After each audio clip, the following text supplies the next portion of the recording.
આવી વાતો વાલા ભક્તજનો બહુ લખી. એટલે આપણા નંદ સાધુ જો ગામડે જતા પહેલાં કેવી વાતો કરી, હે? તો પછી ગામડે ગયા છે, એમનેમ નથી ગયા. સંતો કહે છે, નર અમર નારીને સંગ,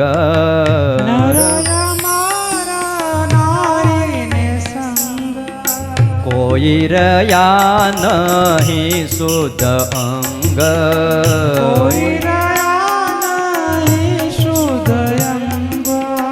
જોગી જાતિ તપસી સંન્યાસી, જતિ તપસી સંન્યાસી, વનવાસી નિરાસી ઉદાસી, વનવાસી નિરાસી ઉદાસી, વનવાસી નિરાસી ઉદાસી, ડાયા શાણા ચતુર સુજાણ, ડાયા શાણા ચતુર સુજાણ, કવિ કોવિદ નારી ના વેચાણ, કવિ કોવિદ નારી ના વેચાણ, ભટ્ટ પંડિત પ્રવીણ પુરાણી, ભટ્ટ પંડિત પ્રવીણ પુરાણી, જેની સુધા સમાન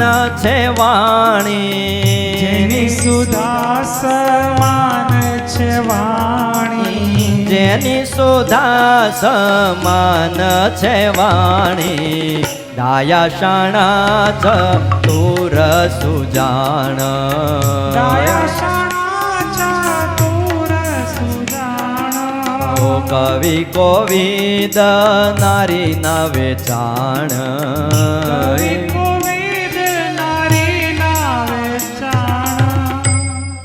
નિષ્કુળાનંદ સ્વામીએ શું કલમ લખી છે, નર અમર નારીને સંગે કોઈ રહ્યા નહીં શુદ્ધ અંગે.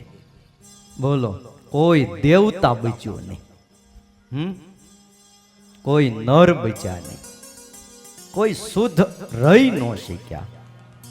આટલું કીધું હોત ને તો હજી આપણને બહુ વાંધો નહોતો. પણ શું કીધું? જોગી, જતી, તપસી, સંન્યાસી, વનવાસી, નિરાશી અને ઉદાસી. કેટલા લખ્યા? 7 લખ્યા. બોલો, પાછું કીધું ડાયા શાણા ચતુર સુજાણ, કવિ કોવિદ, આ બધા નારીના વેચાણ. લ્યો, કોઈને બાકી મૂક્યા? ભટ્ટ પંડિત પ્રવીણ પુરાણી. કેવા કેવા હોય છે? જેની સુધા સમાન વાણી. બોલો, અમૃત જેવી જેની વાણી હોય છે. હા, અમે જ્યારે આજથી 30 વર્ષ પહેલા બેંગ્લોર ભણતા હતા, તેથી તો આ હું છે કહું ને, 16 વર્ષની ઉંમર, અમે સાધુઓ બધા ભણતા હતા. પણ તેથી અમને આવા એક પ્રસંગની વાત ત્યાં જાણવા મળી હતી. અમે જે પાઠશાળામાં ભણતા હતા, એ પૂર્ણ પ્રજ્ઞા પાઠશાળા આજે પણ બેંગ્લોરમાં છે. બહુ મોટી પાઠશાળા, દ્વૈત સંપ્રદાય. અને દ્વૈત સંપ્રદાયમાં એના અમુક મઠ ને આશ્રમો છે. એના એક સંન્યાસી, જેને આપણે ધર્મ ગુરુ કહેવાય છે, પૂર્ણ પ્રજ્ઞા પાઠશાળાના સંન્યાસી આજે પણ છે, બહુ પવિત્ર છે. પણ એના એક બીજા મઠના સંન્યાસી, સંગીતના બેતાજ બાદશાહ, એવું સંગીત ગાય અને એવું કીર્તન કરે, લોકો સાંભળ્યા જ કરે. આવા ઈ સંન્યાસી. અને એમાં એની કોઈ શિષ્યા સ્ત્રી એને સંગીત શીખવાડે. રોજ સંગીત શીખવા ઓલી બાઈ આવે. હવે સંગીત શીખતા શીખતા શીખતા બેયને સંબંધ થઈ ગયો. અને બોલો, એ સંન્યાસી કે મારે હવે લગ્ન કરવા છે. અને પરિણ્યા hatte આ 30 વર્ષ પહેલા આમ બેંગ્લોરમાં સાંભળ્યું. અમને એમ થયું, આવું આ સ્વામિનારાયણ ભગવાન આપણને કહીને ગયા ને, એ આપણને સુખિયા રાખવા માટે કહીને ગયા છે. બોલો, ક્યાંથી શું થઈ જાય ને એ કાંઈ નક્કી નથી. એટલે કે ડાયા, શાણા, ચતુર, સુજાણ, કવિ, કોવિદ, ભટ્ટ, પંડિત, પ્રવીણ, પુરાણી બધાય નારીના વેચાણ. આ માયા ભગવાને એવી મૂકી છે. માટે ડાયો માણા આનાથી ચેતતો રે, બચતો રે, થોડું ધ્યાન રાખે. બહુ અઘરું છે. અને એમ લખ્યું, હોય જસ જગતમાં જેનો નારી ન મળી ત્યાં લગી તેનો ઋષિશ્વર મુનીશ્વર મને ડરી વનિતાથી વસે વને. આ જગતમાં યશ ત્યાં સુધી જ રહ્યો છે જ્યાં સુધી એને માયા મળી નથી. બાકી માયા મળી એટલે કીર્તિ બધી શું થઈ જાય? અપકીર્તિ થઈ જાય છે. એટલે ડાયા માણાએ ચેતવું રે. ઋષિશ્વર મુનીશ્વર એટલા માટે તો ડરી અને ક્યાં રહે છે? વનમાં રહે છે. હા, તમને એક વાત કરું. એક સંન્યાસી મહારાજ કોકની જાન જાતી હતી. આમ જાન નીકળતી હોય ને એના સામું જોયું. રસ્તે નીકળી હતી, ડીજે તે દી નહોતા બહુ, પણ સંન્યાસી મહારાજે જાનની સામું જોયું અને મન મોયું. ઓલા નાચતા હોય ને આમ લાલ પીળી લાઈટો થતી હોય ને એમાં મન મોઈ ગયું. પછી એના ને એના વિચારમાં હાલ્યા જતા હતા. વગડામાં એક કૂવો આવ્યો અને કૂવાની પાસે એક થાળું હતું. ત્યાં આવીને હુતા પડખે થાક્યા પાક્યા. એમાં રાત્રિએ ભાઈ સ્વપ્ન આવ્યું. જોયું તું હું જાન જાતી હતી, જોઈતી, સ્વપ્ન આવ્યું અને એમાં એને એક સ્ત્રી મળી અને સંન્યાસી મહારાજ પરણ્યા સપનામાં પાછા. હા, પરણ્યા તો ખરા, પણ પછી 2-4 છોકરા થયા અને એમાં એક છોકરું પડખે હુવાર્યું હતું. હુતા હતા એટલે ઓલી બાઈ કે છોકરું રોવે દબાય છે, જરાક આઘા હોવો ને. તો સંન્યાસી મહારાજ જરાક ખસ્યા. હુતા હતા ને જરાક ખસ્યા, વાંધો ન આવ્યો. વળી છોકરું રડ્યું એટલે ઓલી બાઈએ વળી ઠોહો મારીને કે નથી ખબર પડતી, જરાક છેટા હોવો ને. તો વળી જરાક ખસ્યા અને ઈ જરાક ખસ્યા એવા કૂવાની અંદર ખાબી ગયા. પણ ભાગ જોગે કંઈક મૂળિયું હાથમાં આવી ગયું તે પકડીને ઊભા રહ્યા. સવારે બધા આવ્યા એટલે અવાજ કર્યો તે સંન્યાસી મહારાજને બહાર કાઢ્યા અને બહાર કાઢ્યા અને રોવા લાગ્યા. પોકે ને પોકે રોયા. હો એટલે લોકો કે પણ તમે રડો છો શું કામ? કે હવે બહાર કાઢ્યા છે, શાંતિથી વનમાં જઈને ભજન કરો, તપ કરો, કૂવામાંથી નીકળી ગયા.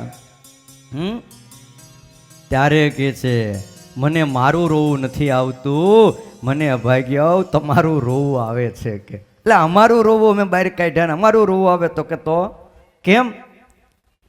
स्वप्न किया सुंदरी ने दिए कुएं में डाल.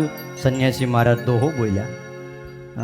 स्वप्न किया सुंदरी ने दिए कुएं में डाल. प्रत्यक्ष जिनको यह मिली ए उनका क्या हवाल. સંન્યાસી મહારાજ મને તો સ્વપ્નમાં મળી હતી તોય કૂવામાં નાખ્યો અને જેને પ્રત્યક્ષ મળે એને શું હાલ થાય કે બોલો. એટલે આપણા શાસ્ત્રોએ દૂર રહેવા માટે કીધું છે, મર્યાદાઓ આપી છે. શિક્ષાપત્રીમાં સ્વામિનારાયણ ભગવાન એટલે બોલ્યા છે કે અમારા આશ્રિતોએ પણ પોતાની મા, બેન, દીકરી એની સાથે પણ એકાંત સ્થાનમાં રહેવું નહીં, કારણ કે આનું આકર્ષણ બહુ છે મા બાપ. હો અને પરમાત્માએ તમે જો થોડી 1-2 મિનિટ વાત કરી દઉં. પુરુષની જે આકૃતિ બનાવીને ત્યારે એક ગોળ આકૃતિ બનાવી હતી. આ સૃષ્ટિના આરંભ કાળમાં પુરુષનું જ્યારે નિર્માણ થતું હતું પશુ પક્ષીની વાત પછી, ત્યારે એને ગોળ આકૃતિ બનાવી. ખબર તો ન હોય કેવું બનાવવું. બ્રહ્માજીએ શરૂઆત કરી. આ તમે નવું નવું કંઈક ફેક્ટરું નાખો પછી તમને ખબર ન હોય કેવું આ હાડિયું બનાવી, કેવા હીરા ઘહવાન શું કરવું. પણ જેમ જેમ અનુભવ થતો જાય એમ કરતાં કરતાં પછી ફેન્સી આવે ને પેન્સી આવે ને બધું નવું નવું આવે ભાઈ. તો પહેલાં ગોળ આકૃતિ બનાવી અને એમાં એક ફાડું કર્યું. ગોળ આકૃતિના 2 ભાગ કર્યા. હો તે અડધા ભાગમાંથી સ્ત્રી બનાવી અને અડધા પિંડામાંથી પુરુષ બનાવ્યો. અને એટલે એ અર્ધાંગના કહેવાય. શું કહેવાય? અર્ધાંગના એટલે કહેવાય કે પહેલાં એક જ ભાગ બનાવ્યો તો આખો પિંડો 2 ભાગ કરીને એકમાંથી પુરુષ બનાવ્યો, એક ભાગમાંથી સ્ત્રી બનાવી. હવે એટલે અર્ધાંગની કહેવાય. બન્યું એવું, આમાંથી જે ઓછું થઈ જાય છે એને આ અર્ધું ભાગ બનેલું અંગ તડફા કરે. આખું હતું અને ભાગ જુદો કરી નાખ્યો, એટલે એ જે ભાગ જુદો થઈ ગયો એના માટે આ બાકી રહેલું ભાગ એ તડફા કરે. મારો અડધો ભાગ ગયો ક્યાં છે? ક્યાં? કલકત્તામાં છે, મુંબઈ છે, ઓસ્ટ્રેલિયા કે આફ્રિકામાં? આ મારું અડધું ફાડું ગયું ક્યાં? એ જન્મ લઈ ત્યાંથી એ ફાડું તડપતું હોય છે. સમજાય છે? હા હા. એટલે એ તડફા કરે ને ખોવાઈ ગયું હોય, ઝંખના એની રહે. અને માણસને પરણવાની ઈચ્છા એટલે થાય છે. શું કામ? કે ઓલું એનું અડધું ફાડું ક્યાંક વયું ગયું અને ખોવાઈ ગયેલું ફાડું. એટલે એમ કહેવાય છે કે નિર્મિત હોય ને એ જ પત્ની મળે. શું? એ એનું જે ફાડું હોય એ જ એના ભાગમાં આવે. ઘણા કહેતા કે આ ફાડ્યું ક્યાંથી આવ્યું? ભાઈ ક્યાંયથી આવ્યું નથી, આ તમારું જ ફાડું છે કે જે એક ગોળો ભાગ હતો એમાંથી ફાડું કર્યું હતું. અને જે અડધું ફાડું જ્યાં ખોવાઈ ગયું છે એ જ એને મળે. આ તમારા દીકરા હોય ને, તમે જોજો ઘણી વાર તમે 100 જગ્યાએ એને બતાવો, જોજે આ તને સેટ થાય તો ખંભા ઉલાળે, આમાં દમ નથી. બીજે બતાવો, આમાં ઠેકાણું નથી. ત્રીજે બતાવો, એ આમાંય નથી જામતું. શું કામ? 1 ઇંચ નાનું પડે છે. એટલે ભાઈ એડી વાળી શું કે ચંપલ પહેરી લે, કરી નાખને. તો નહીં, અત્યારે તો ઇંચે ઇંચ. અને એ બધું મળી જાય તો કે ગ્રહ નથી મળતા, પછી જન્મકુંડલી મગાવે તો કે આ નહીં સેટ થાય. હવે 100 જગ્યાએ ના પાડે અને 101મી જગ્યાએ પોતાની મેળે તાવડીના તળિયા જેવું શિંગોડા જેવું ગોતી આવે, એની યારે ઓકે થઈ જાય. શું કામ? એ એનું ફાડું હતું. એટલે ન સમજ્યા તમે? હા તો ભલે એ તમે 100 જગ્યાએ બતાવો ના પાડ દે, પણ જ્યાં એનું ફાડું હશે ત્યાં એ ઓકે થઈ જાય. બોલો. પછી ગમે એ જાતિના હોય, ગમે એ ક્યાં જન્મ લીધો હોય. અને બીજી બાબત તમે જુઓ, સ્ત્રીનો અવાજ કોમળ છે અને પુરુષનો અવાજ થોડોક આમ ઘેરો અવાજ છે.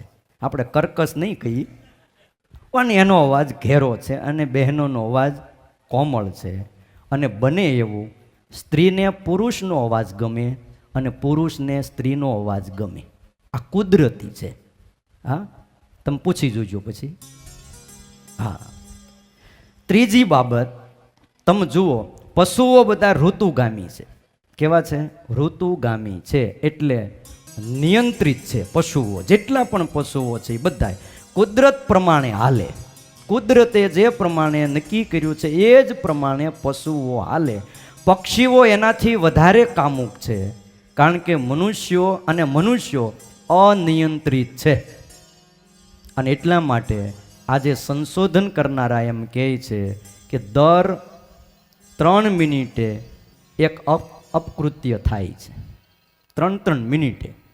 બોલો.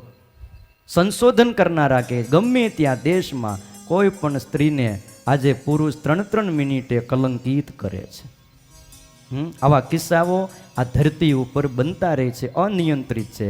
આપણા શરીરની અંદર 6 ચક્રો છે. અહીં ઉપર છે ને સહસ્ત્રદળનું કમળ, અહીંયા આજ્ઞા ચક્ર છે. આ 2 ભ્રકુટીની વચ્ચે શું છે? આજ્ઞા ચક્ર. આ વાત આવી એટલે કહું, જ્યારે માનસી કરવા બેસો, ધ્યાન કરવા બેસો, માળા કરવા બેસો, મન સ્થિર ન થતું હોય ને ત્યારે 2 આંખની વચ્ચે ભ્રકુટીની વચ્ચે મનને લઈ જવું. અને જો ન્યા મન સ્થિર કરતા આવડી ગયું અને ન્યા મન જો સ્થિર થવા માંડ્યું તો ધીરે ધીરે એક સમય એવો આવે આજ્ઞા ચક્ર ખુલી જાય. અને આજ્ઞા ચક્ર ખુલી જાય એટલે તમે જે ઈચ્છો કે મારે આમ કરવું છે એટલે એ થઈને જ રહે. આટલી તાકાત આ આજ્ઞા ચક્રની અંદર છે. અભ્યાસ કરજો ઘરે ગયા પછી. એટલે 6 ચક્રો છે. એમાં સ્વાધિષ્ઠાન, નીચે મૂલાધાન ચક્ર છે, મૂલાધાર ચક્ર, એની ઉપર સ્વાધિષ્ઠાન ચક્ર છે, એની ઉપર નાભી કેન્દ્રમાં મણિપુર, હૃદયમાં અનાહત, વિશુદ્ધ અને આજ્ઞા સહસ્ત્ર. આ 3 ઉપર છે અને 3 નીચે છે. હવે મૂલાધાર કેન્દ્ર એને કામ કેન્દ્ર કહેવાય છે. શું કહેવાય? કામ કેન્દ્ર. અને સૌથી ઉપર ચક્ર એને રામ કેન્દ્ર કહેવાય. શું કહેવાય? આજ્ઞા ચક્ર કહીએ એ રામ કેન્દ્ર. હવે આપણી આકૃતિ કેવી બનાવી? ઊભી બનાવી ઠાકોરજીએ. હવે ઊભી બનાવી એટલે જે કોઈ ઉર્જાનો પ્રવાહ છે ઉપરથી એ બધોય મૂળાધાર ચક્ર ઉપર પછડાય. શરીરની જે કાંઈ ઉર્જા છે એ ક્યાં આવે? સીધી હેઠે આવે. અને હેઠે આવીને મૂલાધાર ચક્રની હારે અથડાય એ શક્તિ. અને એ કામ કેન્દ્ર અથડાય અને ઉર્જાનો પ્રવાહ સતત ત્યાં પીન કરતો રહે, આમ દબાતો જ રહે, દબાતો જ રહે. એટલે માણાની વાસના અનિયંત્રિત છે. આ તો સ્વામિનારાયણ ભગવાનની અને મોટા સાધુની કંઈક દ્રષ્ટિ છે, તે આપણે આટલું કરી શકીએ છીએ, બાકી તાકાત નથી આજ ઘોર કળિયુગમાં. હા, જ્યારે પશુઓને આડા કરી નાખ્યા છે એટલે મૂળાધાર ઉપર ઉર્જાનો પ્રવાહ સતત નથી મળતો. એને જો એટલા ત્રાહા કર્યા પક્ષીઓને, આ પશુઓને હાવ આડા કરી દીધા. એટલે એને શું થાય છે? એ જે પીન થતું હોય મૂલાધાર ઉપર વારે વારે દબાણ, એ આવતું નથી. અને પક્ષીઓને પાછું સહેજ શું કર્યા? આમ ત્રાહ. એટલે પશુ કરતાં એને પાછો એ જે પ્રવાહ એ પીન થયા જ કરે છે. એટલે પશુ કરતાં પક્ષીઓ વધારે કામુક છે અને પક્ષી કરતાં માણા અનેક ગણો કામુક છે. સિંહ જંગલનો રાજા કહેવાય, પણ વર્ષમાં એક જ વાર એ પુત્રને જન્મ આપે છે. આટલો નિયંત્રિત છે. ને તેનો ખોરાક કેવો? હાવ સાચું કહેવાય, એની થાળી કેટલા રૂપિયાની થાય? એક આપણે ઓલો કહેવાય ગજ મધ જરતો હાથી, એનું ગંડસ થડ ફાડી નાખે અને પછી નિરાયતે આખું કુટુંબ ખાતું હોય. એ થાળી કેટલા રૂપિયાની થાય? લાખો રૂપિયાની થાળી થાય. જો બોલો, તમે કદાચ કરીને 1000-2000ની થાળી, પણ એ તો લાખ રૂપિયાની થાળી. અને આટલો ખોરાક તોય રતિ સુખ વર્ષમાં એક જ વાર સિંહ માણે છે. બોલો, એટલે આ વાતમાંથી વાત નીકળી. વાલા ભક્તજનો, હું વાત એ કરતો તો આટલો અનિયંત્રિત છે, પણ સ્વામિનારાયણ ભગવાનના આશીર્વાદ છે કે મારી લખેલી શિક્ષાપત્રી પાળશે અને નિર્વિકલ્પ ઉત્તમતી નિશ્ચય તવ ઘનશ્યામ એમના 11 નિયમ પાળશે, એને મારી માયા બાધ નહીં કરી શકે. હે, બસ આ શિક્ષાપત્રી પાળવાની છે. વડતાલમાં લખી છે. અને વડતાલનો દ્વિશતાબ્દી મહોત્સવ આવે છે હમણાં ભાઈ, 200 વર્ષ પૂરા થાય છે. અને એમાં ભાઈ જો બધા વગર હાલે, આપણને વેલંજા ગ્રુપને પાણીની સેવા મળીશ ભાઈ. શેની સેવા મળી? પાણીની સેવા. ભાઈ બધા વગર હાલે, પાણી વગર હાલે તો પછી એટલે આપણે બધાએ હરિભક્તોને પાણી પાવાનું છે, બરાબર ને? જો હજી નામ ન લખાવ્યા હોય ને તો સ્વયંસેવકમાં નામ લખાવી દેજો. આપણે 200 વર્ષના હરિકૃષ્ણ મહારાજ લક્ષ્મીનારાયણ દેવના મહોત્સવમાં લાખો હરિભક્તોને દિવ્યધામ ગુરુકુળ વેલંજાના સ્વયંસેવકોએ પાણી પાવાની સેવા કરવાની છે. બહેનો અને ભાઈઓ બે વિભાગમાં હો પાછું. હા, એટલે બહેનોએ પણ ફોર્મ ભરવાના છે, નામ લખાવવાનું છે, અને પુરુષોએ પણ એમાં સેવા કરવાની છે અને નામ લખાવવાના છે. સેવાનો બહુ મહિમા છે, આગળ આવશે હું વાત કરીશ. બહુ મહિમા છે. અને અમારે અહીંયા સેવા કરે છે અમારે તરુણ ભગત છે, પછી અમારે મેહુલ ભગત છે, અમારે હીરાલાલ છે. સ્વયંસેવકના બધા ઉતારા વિભાગ, એ બધી સેવા કોને હોપી છે? મેહુલ ભગતને, તરુણ ભગતને. પણ એટલા નિર્માનીપણે આ બધા સેવા કરે છે ને, તે ન પૂછો વાત. હા, નિર્માનીપણું એવું છે કે ઉડીને આંખે ચોટે એવું એમનું નિર્માનીપણું છે. બોલો, ખરેખર ઉતારે ઉતારે જઈ હાથ જોડી, કાંઈ તકલીફ નથી ને? કાંઈ જરૂર હોય તો કહેજો. અને ઘણીવાર તો શું છે, અમુક તો પાછા હોય ને થોડુંક બોલી પણ જાય, તોય મા બાપ વ્યવસ્થા કરાવી આપશું. પણ એના કરતાં વિશેષ જો કહું ને તો અમારે સદગુરુ ભાનુપ્રકાશદાસજી સ્વામી ગઢપુર મંદિરના મહંત સ્વામી, એમણે બધાય ઉતારા ઉદાર દિલે આપણને આપી દીધા. અને સ્વામી એવું કીધું મને ખાલી 5 ઉતારા આપજો, મારે કોઈ હરિભગત આવ્યો હોય ને તો દેવા થાય, બાકી બધા ઉતારા હું કથા માટે આ હરિભક્તોને આપી દઉં છું. એમની સેવાને એકવાર તાળીઓથી વધાવો. કોઈ મંદિરના મહંતો આવું નથી કહેતા બધા ઉતારા, કારણ કે મહંતો શું કરે, ચાવી પાસે જ રાખે.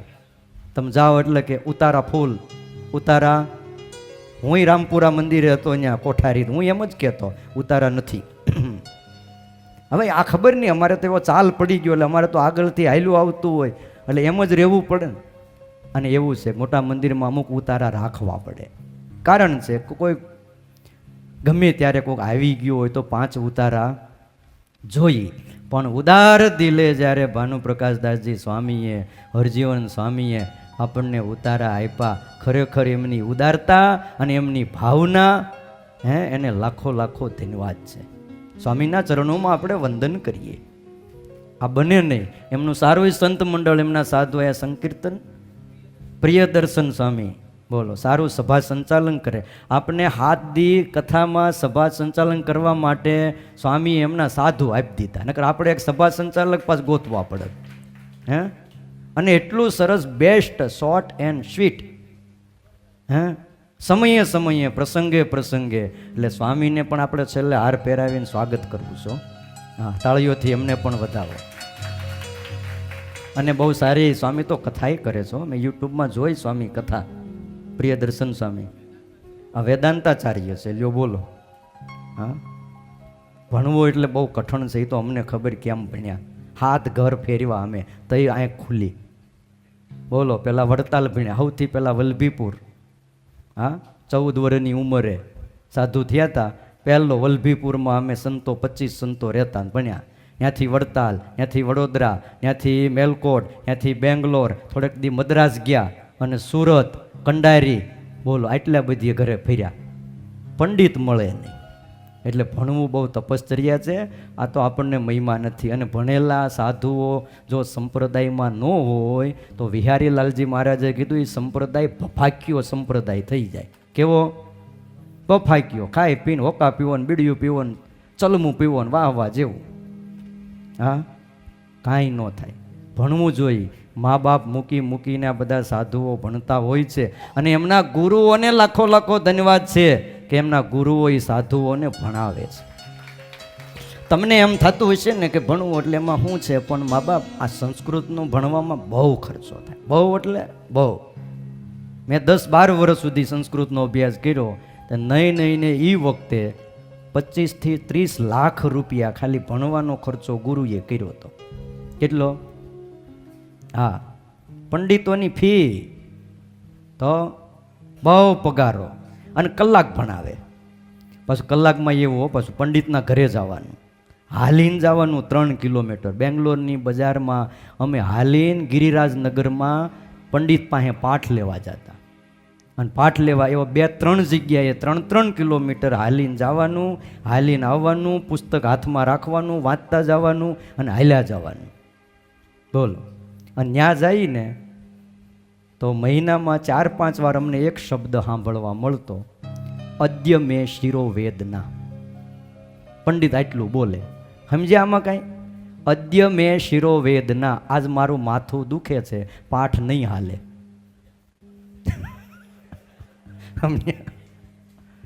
હવે તે વખતે ફોન નહોતા. અમે જ્યારે ભણતા 30 વર્ષ પહેલાં ફોન નહોતા નીકળ્યા. એ વખતે પેજર, કંઈક પ્લેજર કે બસ એની શોધ થઈ હતી બેંગ્લોરમાં. એ મેં સાંભળ્યું હતું. એ અવડું એવું ચોરસ આવતું અને અમારા કચ્છી હરિભક્તો એ કેડે રાખતા. મેં કીધું આ શું છે? તો કે આ પ્લેજર. મેં કીધું આ શું કામ કરે? તો કે જેનો ફોન આવે ને નંબર આની અંદર આવી જાય, પછી ક્યાંક STDમાં જઈ અને એમાંથી ફોન કરવાનો. આ પહેલું સંશોધન આવું હતું. પ્લેજર આવ્યા અને પછી મોબાઈલ આવ્યા હતા. એટલે હવે પંડિતને કંઈ પાસે ફોન નહીં, અમારી પાસે ફોન નહીં. હવે ત્યાં 3 કિલોમીટર 4 કિલોમીટર હાલીને ગયા હોય અને ત્યાં જાય એટલે કે અદ્યો મેં શિરો વેદના. એટલે અમે તો આમ ભાંગીને ભૂકો થઈ જાય ને ઢળીને ઢગલો થઈ જાય. અને વળી પાછા ત્યાંથી 3 કિલોમીટર હાલી અને અહીંયા આવવાનું. બોલો, આજ તો તમે બધા અમને હેઠા હાલવાઈ નથી દેતા. આમ જરીક જાય ત્યાં ગાડી આવી ગઈ હોય. બોલો, આ સ્વામિનારાયણ ભગવાનનો પ્રતાપ છે. મા બાપ બાકી થાય. એટલે વાત એ કરતો તો બહુ સારી વ્યવસ્થા સ્વામીએ કરી છે. સ્વામીની ઉદાર ભાવના છે. આપણે કાયમના માટે એમના ઋણી રહેશું. જ્યારે જ્યારે પણ ગઢપુર મંદિરને સેવાની જરૂર હોય, હા, યા તો ઇલેક્શન વખતે તમારા મતની જરૂર હોય, ત્યારે ગોપીનાથજી મહારાજને આવા સંતને પ્રાધાન્ય આપજો.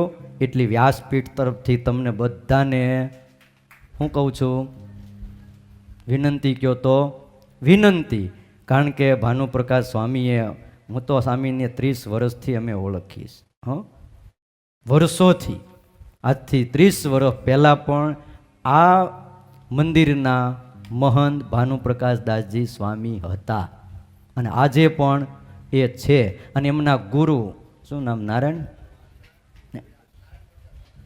પ્રસાદ સ્વામી ને હરિકૃષ્ણ સ્વામી, એ બધા એમના ગુરુજનો, એ પણ આ મંદિરમાં પહેલેથી મહંતાઈઓ કરતા હતા. અને એટલે સ્વામીને હતું કે મારા ગુરુએ જ્યાં મહંતાઈ કરી છે, બસ એ ગોપીનાથજી મહારાજની સેવા મારે કરવી છે. અને એના માટે 20-20 વર્ષના દાખલા પછી જ્યારે સ્વામીને આ સેવા મળી છે, ત્યારે આપણા હરિભક્તોની પણ ફરજ છે કે આપણે એ સેવા એમનો આવી, તમે જો શણગાર કેવા થાય છે, હે, અને હરિભક્તોની રાખ રખાવટ કેવી છે, બોલો, આવું મળે? તમે આમ વિચાર કરો, આ આવી રીતે ક્યાંય પારાયણ કરી હોય અને આવી રીતનું જમણવાર, હું તો નથી આવ્યો પણ આજે ટાઈમ મળે જોવા આવું તમને. હા હા, કાલ દૂધપાક હતો. તમારે બહુ હારામાં સારું છે હો. હા હા, બહુ પછી વાત નહીં કરતા હો અમને પછી, પણ ઘણી વાર અમને પછી ત્યાં આવવાનું મન થઈ જાય. હે એમ જોજો, ડાયાબિટીસ છે હો બાપા. આ બાપુને જરા કહેજો, આ જીતુભાઈ જીતેન્દ્રસિંહને, હા ભાઈ મીઠાઈ નહીં ખાતા, હાથ દી નિયમ રાખજો. તે ખાવાની ના પાડી, પીવાની ક્યાં ના પાડી કે લો બોલો. હા હા હા, સુરા બાપુ જેવું કર્યું. હા, સુરા ખાચરે નિયમ લીધું, શું? ભાત ન ખાવા. અને એમાં શ્રીજી મહારાજ પંક્તિમાં બેઠા હતા, દૂધપાક પીરસતા પીરસતા આવ્યા. એટલે ઓલા અલિયા ખાચરને ઠોહો મારીને કે હું હાલ્યું આવે છે? બાપુ તમારે નહીં લેવાય, નિયમ છે ને, દૂધપાક છે. દૂધપાક છે?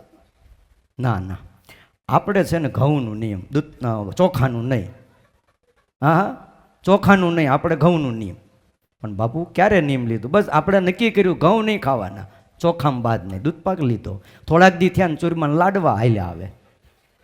હા, તે વળી અલિયા ખાચરે કીધું બાપુ હવે તો તમારે ઘઉંનું નિયમ છે, લાડવા નહીં ખવાય. તો કે બોલ્યા ફરે એ ગધ ના કે, આપણું હતું એ બરાબર છે. હે, આપણે હતું એ ચોખાનું ચોખાનું, આપણે ઘઉંનું નહીં. હવે આ અમારે જીતેન્દ્રસિંહને એવું જ છે. કાંઈ વાંધો નહીં, બહુ પ્રેમી ભક્તો છે, બહુ સેવાઓ કરી છે. અને ક્ષત્રિય સ્વભાવ પણ સ્વભાવ એવો છે નહીં. સંતોની સાથે, હરિભક્તોની સાથે બહુ નિર્માનીપણે રહે છે. એટલે આ બધા ભક્તોની, અરે મેહુલ, મને યાદ આવ્યું, આ ઓલા મેહુલ છે, અમારા તરુણ ભગત છે, અહીંયા આવો આજ હાર પહેરાવી દઉં. બહુ સેવા કરી છે તરુણ ભગત, મેહુલ ભગત ને અમારે હીરાલાલ. હાલો પછી આપણે કથા પૂરી. આજ તો 11:15 થઈ ગયા, હાલો જલ્દી થઈ. અને આપણે પણ બધા એમની સેવાઓને તાળીઓથી વધાવવાની છે હો. અને આવીને આવી સત્સંગની ખૂબ સેવા કરતા રહે. અમારે મેહુલ ભગત ત્યાં અમારે કાંઈ પણ જરૂર હોય એકાઉન્ટની, બીજી ત્રીજી, બહુ સેવાઓ કરે. બોલો હરિકૃષ્ણ મહારાજની જય શ્રી. અને અમારા તરુણ ભગતનું તો આખું કુટુંબ આમ સમર્પિત છે હો. એનો છોકરો ત્યાં ભણે છે ગુરુકુળમાં. પેલો નાનો ટેણીયો એ ક્યાં ગયો? હાર ગયો, લાવો એને હાર પહેરાવી, લાવો હાર લાવો. તાઈ આ તો અમારા લાડવા બાડવા ખાઈને બરાબર જમાવી છે. જો હાલ આ બાજુ આય. હું એને જ્યારે આવે ને ત્યાં વેલંજા એટલે કહું શું ખાશો તું? જો છે ને તો પાછો ચોટલી રાખે હો. જો ભગત છે આમ, જો તાઈ જા. બહુ સારો પરિવાર છે ભગવાનની દયાથી. ક્યારેક ક્યારેક આવા એક પરિવારની અંદર બધા જ ભક્તો અને એકમેક થઈ અને રહેતા હોય એવો પરિવાર ક્યાંક ક્યાંક ભગવાનની કૃપાથી હોય છે. આખો પરિવાર એવો એમના બાપુજી તરુણભાઈના એ પણ એવા ભગવદીય, અને એમના દાદીમાં એ ત્યાં દિવ્યધામ ગુરુકુળ વેલંજામાં બહુ સેવાઓ કરે છે. એટલે આ બધાની સેવાને એકવાર તાળીઓથી વધાવી દો. આવો 2 મિનિટ હરિનામ સંકીર્તન સાથે અહીંયા કથાને વિરામ. વિશેષ વાતો આપણે બપોર પછીના સેશનમાં લેશું. સ્વામિનારાયણ નારાયણ નારાયણ સ્વામિનારાયણ નારાયણ નારાયણ સ્વામિનારાયણ નારાયણ નારાયણ સ્વામિનારાયણ નારાયણ નારાયણ સ્વામિનારાયણ નારાયણ સ્વામિનારાયણ સ્વામિનારાયણ સ્વામિનારાયણ સ્વામિનારાયણ સ્વામિનારાયણ સ્વામિનારાયણ સ્વામિનારાયણ સ્વામિનારાયણ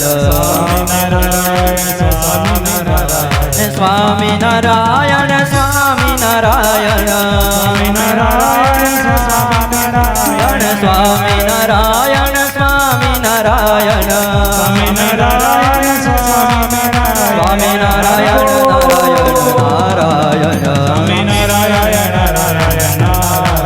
સ્વામિનારાયણ સ્વામિનારાયણ નારાયણ નારાયણ સ્વામિનારાયણ સ્વામિનારાયણ સ્વામિનારાયણ.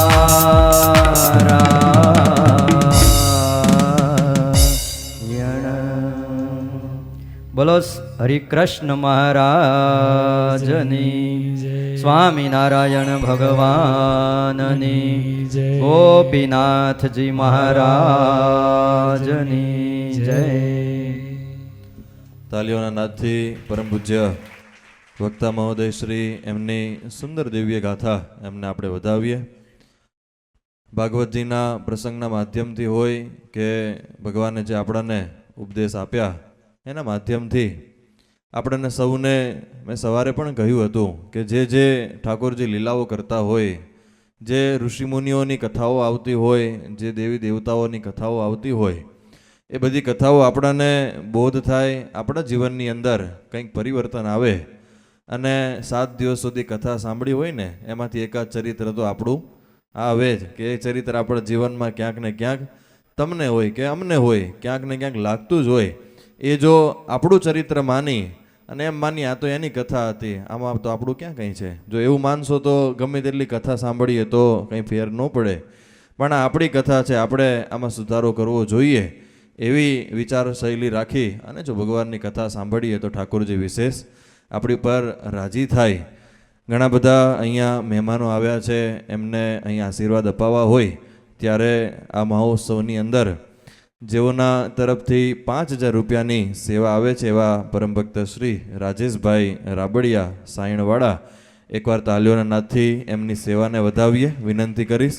આવો મંચ ઉપર પધારી પૂજ્ય વક્તાશ્રી તથા આપણા મહામહોત્સવ એના પ્રેરણામૂર્તિ સદગુરુ સ્વામી શ્રી હરિપ્રિયદાસજી સ્વામી પૂજ્ય ગુરુ એમના વરદસ્તે પુષ્પમાળા રૂપી આશીર્વાદ એનો સ્વીકાર કરશે. જે ભક્તોના નામોલ્લેખ થાય સત્વરે મંચ ઉપર પધારજો. મહિલા હરિભક્તો બધા બેસી રહેશે. પરમભક્ત શ્રી મગનભાઈ મૂળજીભાઈ ગાબાણી, પરમભક્ત શ્રી ભીખાભાઈ બલ્લર, પરમભક્ત શ્રી ભૂપતભાઈ બલ્લર, પરમભક્ત શ્રી ડૉક્ટર ભરતભાઈ વાનાણી, પરમભક્ત શ્રી મનીષભાઈ ત્રિવેદી, પરમભક્ત શ્રી કેયુરભાઈ હીરાલાલ વાઘાણી, પરમભક્ત શ્રી રાકેશભાઈ મુંબઈ, પરમભક્ત શ્રી હિરેનભાઈ મુંબઈ, પરમભક્ત શ્રી રાહુલ પટેલ મુંબઈ, પરમભક્ત શ્રી અમરસિંહભાઈ ગઢિયા, પરમભક્ત શ્રી ગોરધનભાઈ કળથિયા. આવો જેઓના નામ લેવાય છે મંચ પર પધારજો. પરમભક્ત શ્રી રમેશભાઈ ચકલાશિયા, પરમભક્ત શ્રી બાબુભાઈ માવાણી, પરમભક્ત શ્રી ગોરધનભાઈ કાકડિયા, પરમભક્ત શ્રી હિંમતભાઈ કાકડિયા, પરમભક્ત શ્રી પ્રેમજીભાઈ કળથિયા ઉગામેડી, પરમભક્ત શ્રી કનકસિંહ ચૌહાણ, પરમભક્ત શ્રી દર્શનસિંહ પરમાર, પરમભક્ત શ્રી અખિલેશભાઈ જસાણી, પરમભક્ત શ્રી નિલેશભાઈ જસાણી, પરમભક્ત શ્રી લાભુભાઈ ગોટી. આવો જેઓના નામ લેવાય છે મંચ ઉપર પધારજો. પરમ ભક્ત શ્રી દેવજીભાઈ છગનભાઈ હરિપર, પરમ ભક્ત શ્રી વલ્લભભાઈ રામજીભાઈ વિરડી, પરમ ભક્ત શ્રી મંજીભાઈ વિઠ્ઠલભાઈ શિયાનગર, પરમ ભક્ત શ્રી ઘનશ્યામભાઈ છગનભાઈ ગઢિયા ઉગામેડી, પરમ ભક્ત શ્રી દેવજીભાઈ રામજીભાઈ અણગણ ઉગામેડી, પરમ ભક્ત શ્રી બાબુભાઈ ઓધાભાઈ કુંડળ, પરમ ભક્ત શ્રી પિંકેશ બાબુભાઈ વિરડિયા, આ બધાય ભક્તજનો મંચ ઉપર પધારી પૂજ્ય વક્તાશ્રી પ્રેરણામૂર્તિ સદગુરુ શ્રી હરિપ્રિયદાસજી સ્વામી એમના વરદ હસ્તે અહીંયાથી પુષ્પમાળા રૂપી આપને આશીર્વાદ સ્વરૂપે હાર અહીંયાથી અર્પણ કરવામાં આવતો હોય.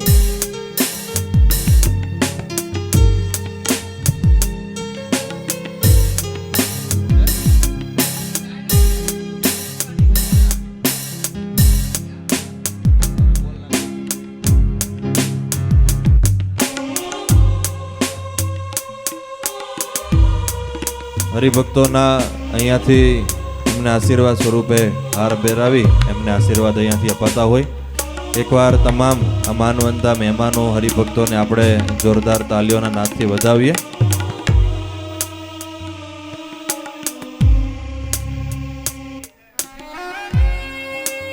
કાલે જે મહિલા હરિભક્તોએ ધૂન કરી હતી એ જ પ્રમાણે આજે પણ 20 મિનિટ સુધી અહીંયાથી ધૂન કરવાની હોય વ્યવસ્થાના ભાગરૂપે, અને ભજન પણ થાય એ માટે પહેલાં પુરુષ હરિભક્તો એ ભોજન પ્રસાદ લેવા માટે જશે, ત્યારબાદ મહિલા હરિભક્તોને સૂચના મળે ત્યારબાદ ભોજન પ્રસાદ લેવા માટે જવાનું હોય. અત્યારે ભગવાનના જયઘોષ સાથે આજના આ ચતુર્થ દિવસના પ્રથમ સત્રને ભગવાનના શ્રી ચરણોમાં સમર્પિત કરીએ. બપોર પછી બરાબર 3:30 કલાકે અહીંયા આપણે ઉપસ્થિત થઈ ભગવાનના દિવ્ય લીલા ચરિત્રોનું શ્રવણ કરવાનું હોય. બોલો સ્વામિનારાયણ ભગવાનની, ગોપીનાથજી મહારાજની જય.